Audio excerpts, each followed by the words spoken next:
ఓం శ్రీ మహాగణాధిపతియే నమః. శ్రీ గురుభ్యో నమః. శ్రీ మాత్రే నమః. శ్రీ గణేశ మంత్ర ప్రభావ స్తుతి. జై గణేశ, జై జై గణేశ. మన దుఃఖాలన్నింటినీ నాశనం చేయమంటూ కోరుకుంటున్న స్తోత్రం ఇది. ఈ మంత్ర ప్రభావం ఎంతో మహత్తరమైనది. ఈ స్తోత్రాన్ని నిత్యం భక్తితో పఠించిన లేదా విన్న తలపెట్టిన కార్యాలు నిర్విఘ్నంగా కొనసాగుతాయి. కోరిన కోరికలు తీరి దుఃఖాలు దూరం అవుతాయని పెద్దలు చెప్తున్నారు. శుభమస్తు. మీరు మొదటిసారిగా నా ఛానల్ చూస్తున్నట్టయితే మీరు సబ్స్క్రైబ్ చేసుకుని అందరికీ షేర్ చేసి సహకరించండి. నా ఛానల్లో ఆల్రెడీ వివిధ స్తోత్రాలు చేసి పెట్టాను. వాటిని విని భగవంతుని కృపకు పాత్రలు కండి. వివిధ రకాల ప్రయోజనాలను పొందండి. Thank you.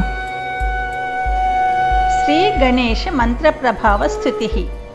ఓమిత్యాదౌ వేద విదోయం ప్రవదంతి బ్రహ్మాద్యాయం లోకవిధానే ప్రణమంతి యోంతర్యామి ప్రాణిగణానాం హృదయస్థా తం విఘ్నేశం దుఃఖ వినాశం కలయామి.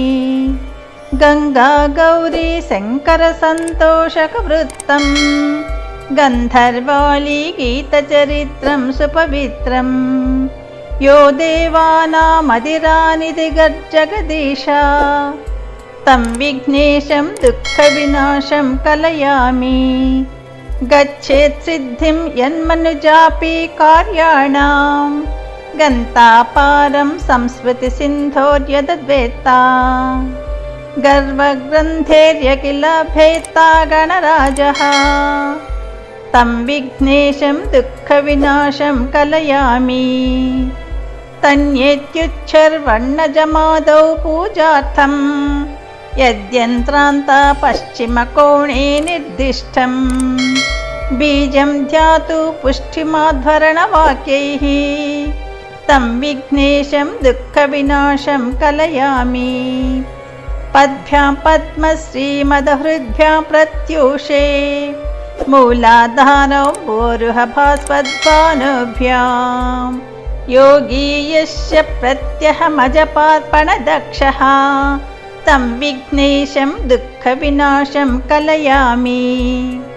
తత్వం యస్య శృతిగురువాక్యైరధిగత్య జ్ఞానీ ప్రారబ్ధానుభవాన్తే నిజధామా శాంతా విద్యస్తత్కృతబోధ స్వయమీయాత్ తం విఘ్నేశం దుఃఖ వినాశం కలయామి.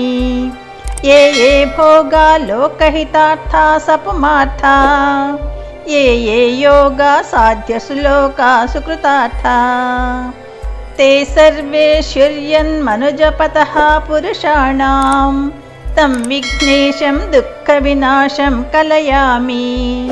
నత్వా నిత్యం యస్య పదాబ్జం ముహురర్థీ నిర్ద్వైతాత్మా ఖండసుఖః సాధ్యతమోహః కామాన్ ప్రాప్నోతీతి కిమాశ్చర్యమిదానీం తం విఘ్నేశం దుఃఖ వినాశం కలయామి.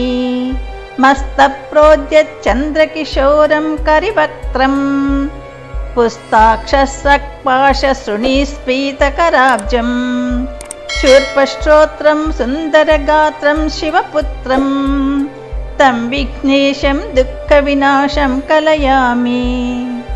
సిద్ధాంతార్థం సిద్ధిగణేశ స్థితిమేనాం సుబ్రహ్మణ్యాహ్వయ సూర్యక్తామనుయుక్తాం ఉక్త్వా శ్రుత్వాపేక్షిత కార్యం నిర్విఘ్నం ముక్త్వా మోహం బోధముపేయాత్ తద్భక్తః.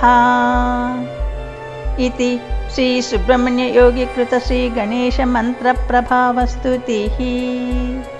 యదక్షర పదభ్రష్టం మాత్రాహీనం తు యద్భవేత్ తత్సర్వం క్షమ్యతాం దేవా లంబోదర నమోస్తుతే. సర్వం శ్రీ శివార్పణమస్తు.